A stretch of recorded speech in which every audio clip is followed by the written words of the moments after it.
Welcome to Homeschooling and Life Unfiltered with Court and Jess, where real talk meets real life. Court and Jess are two friends, fellow moms, and business partners who live in different time zones and juggle homeschooling alongside motherhood and entrepreneurship.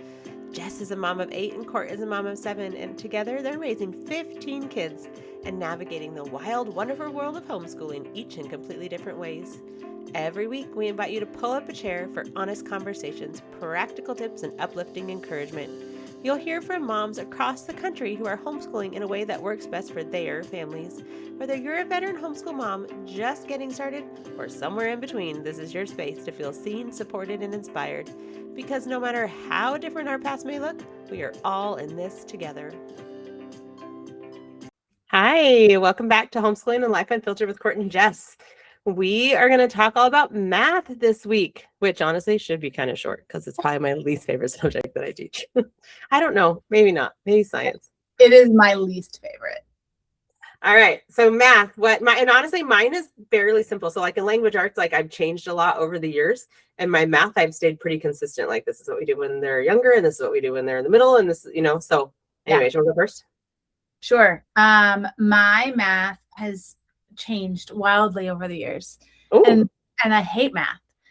That's probably too strong of a word, but it might be accurate, so we'll leave it. So long story short, I used to be really good at math. Really, really good. And then when I was a teenager, I had a really severe car wreck, and followed by a severe head injury at soccer. And so two major head injuries. And I am no longer good at math. Like it's one of those, there's a few things that I never recovered. And that's one of the things. And so, I just don't enjoy teaching it at all. Out of my 8 children, so far, of course, the baby, we don't know. I have one math-minded child. The rest of us, we're dragging each other across the finish line every year. And so I've tried a lot of different things because I really want to have kids who excel in math. All of my kids excel in language arts, and history and even science, but math is just not our area. And my husband's really good at math. So I've tried a lot of things in this attempt to find something that inspires us, but I think the reality is that nothing will inspire us when it comes to math. But I've tried everything. I've tried teaching textbooks. I've tried Math UC, Singapore Math, Right Start Math, even Horizons Math. I mean, you name it, we've tried it. Math.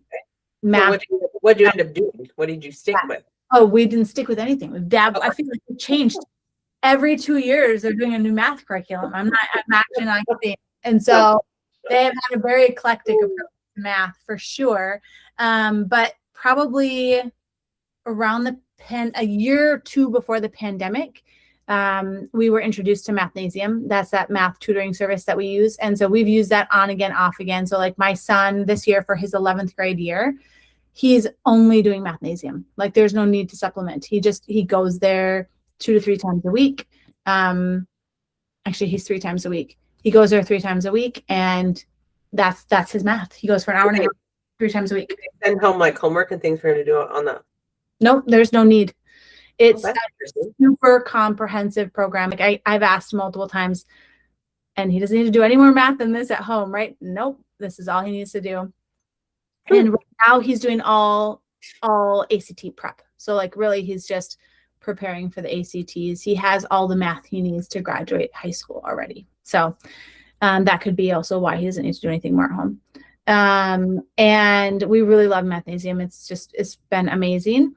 It's interesting because my one really math-minded kiddo, I put her in Mathnasium when she was as young as they go. I think she was kindergarten. And so I also wonder if her love for math stems from like their approach, like being her first exposure to math, or if maybe she was just going to be math-minded. I don't know. We've done Life of Fred. That's another one we've done. I forgot about that. That one's a fun one. Yeah, I feel like I would be surprised if there's a math we haven't tried. The only math we haven't really tried, I guess, is like any boxed math. So we haven't done like I don't even know if My Father's World has math, but we haven't done like Good and the Beautiful math, or we haven't done any of the math that sometimes comes in those bigger curriculum sets. But anyways, what I did bring though is something that we do enjoy, and that's these circumference books. Have you ever heard of these?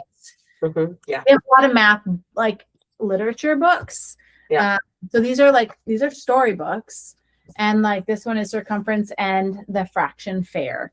And then we've got, I have a ton of them. Oops, sorry, that was really loud. But I have a ton of them. Circumference and the Great Night and Angle Land. So you're talking all about different angles and stuff. There's a couple other ones like about like there's a factory and they create zero, and then there's like a million book and a billion book. And so just like a lot of story-based books about math. So we do that. And then in our classical conversations, of course, we do our memory work in math. So they're memorizing, the area of a circle and things like that since they're very little. So yeah, that's the long and short of it. I would say the two math curriculums we've used the longest are teaching textbooks. And then, yeah, probably teaching textbooks and Math UC. Those are the two that we've used the longest. Okay, I love it. Okay, so, and then card games. I guess I'll add that. We do a lot of card games for math too, just to reinforce. And we do some flashcards, and also I'm a huge fan of time tests. So we do also do time tests, like from when we were in grade school. Yeah. Remember the thing where you put the little piece of paper and it has all the little bubbles, the circles you have to fill in? Oh, it's like a oh, I love those. Yeah. It's like a 1 minute time test. There was a point with my oldest group of kids that we, if they could beat me in a times test, yeah, I would give them $20. Oh yeah, I couldn't do that because I would be poor. No one ever did it, but I love math. Like I personally love math. I was good at math, and I think that's why I hate teaching it, because I do not have mathy children. Okay. And so it drives me a little bonkers that I'm like, I don't understand what you don't understand. Like we've had that conversation before. Yeah. Yeah. I do have, like, my son is very math. Like he would sit with my older girls. So, I mean, he's the 6th kiddo. So he would sit with like the older girls when they were doing math on their lap, like on the computer. And he would like help them with their math and like learn, and he would like learn with them. And I have all these pictures of him sitting with like Audrey, who is, 6 grades older than him, right? Of doing and like learning things. So like he has that math brain. He's my easiest math kid. But so with my younger kids, so K3, we do Saxon math. It's their consumable workbors. They're fantastic. And typically what I do is we skip kindergarten, because the kindergarten Saxon is like preschool math. It's like sort the colors and like count to 3, you know what I mean? It's very simple. And so we would start with 1st grade, and sometimes depending upon the kid, we would just drag it out over 2 years. So they would do, because there's like a part. So if Saxon is built for a classroom, right? Because it's actually what I use when I taught. And then Tent is it like you do paid the front of it, which is A, like during class, and then you would go home and do B for homework. Got it. So in our school, so like for 1st grade or the level 1, we would do during kindergarten math, and we would do A one day and do B the next. So then we would just drag it out so it would last. And then when they got like in the 2nd or level 2, we would just do the A. And then if there was something they needed to practice, then we would do the B side, right? Just a little more if they needed a little more practice. So that's what I did for all that. And then I would do with my older group, we continued on with Saxon. And it's a textbook, right? So it's like a math lesson that you do with them, and then they would do it. And there's a million problems. And so I would go through, and like one day they would do even, and the next day they would do odd, and then even and odd, so that it's not like it's a lot to do. But then I got to when I had 5 or 6 kids, I couldn't teach an individual math lesson every day to everybody. It was just too much for me. And so that was one of the things I outsourced, and we switched to teaching textbooks. Okay. My oldest is probably in like 8th grade. Which was great. Oh, go ahead. I was going to ask you Saxon math. Did you ever use Nicole the math lady? No. I found her. I mean, like I found her later in life, like after I had already switched to teaching textbooks. I have used some of her stuff. Like she has those. She has like a summer camp type thing, like a math summer camp thing with like fact memorization or something. I can't remember that we've kind of done in more recent years. Nice. But we switched to teaching textbooks, and that's pretty much what my kids have all done. Yeah, I mean, that's pretty much what we've done. So now they transition out of the Saxon like consumable workbooks into teaching textbooks is what I've done with this next batch of kids. This year, Rory and Audrey are both doing their Math with Power homeschool.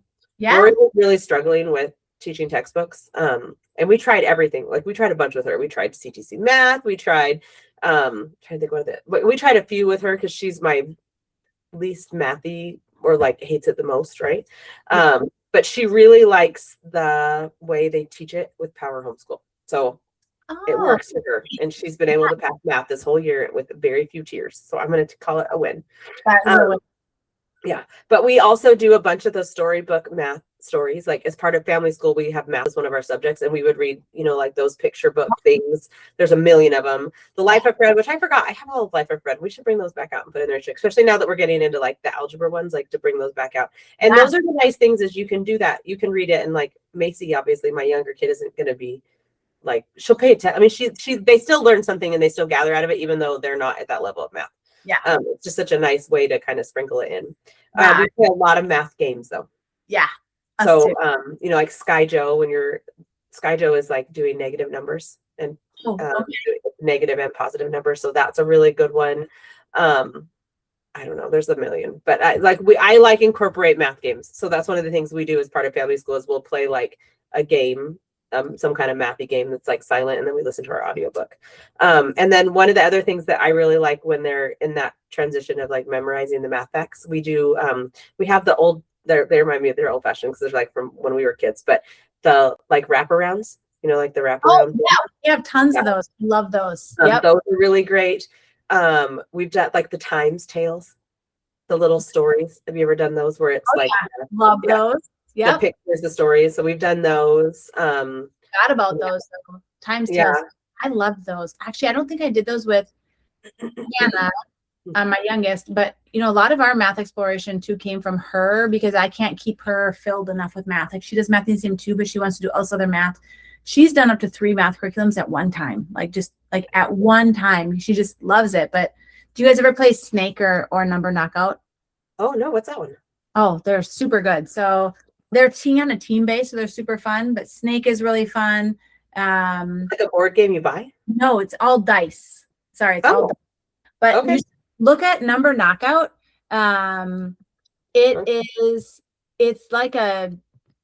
It's way bigger. Like there's like it's a fast-paced like mental math game, and there's a grid, like a 6x6 grid counting 36 numbers, and you have to roll 3 dice, and you have 60 seconds to create some sort of mathematical equation using those 3 numbers, and you can use like exponents and all these different things. And so you have teams. So then you don't have to have a team, but so then your kids race to fill all 36 blocks with the 3 dice. So you have to think really fast, and then you have to write out what. Yeah, it's really good. But you should YouTube it. There's like national competitions. It's insane. I mean, in a positive way. Really crazy how good some kids are at math, but it's really good for mental math. And what's the other one? You said Snake. It's a dice game too. Yeah, and that one I can't remember all the rules of that one, but that's one of my kids' favorite one that they play at CC. We don't play that at home at all. I will look it up. I'm always looking for new games. Yeah.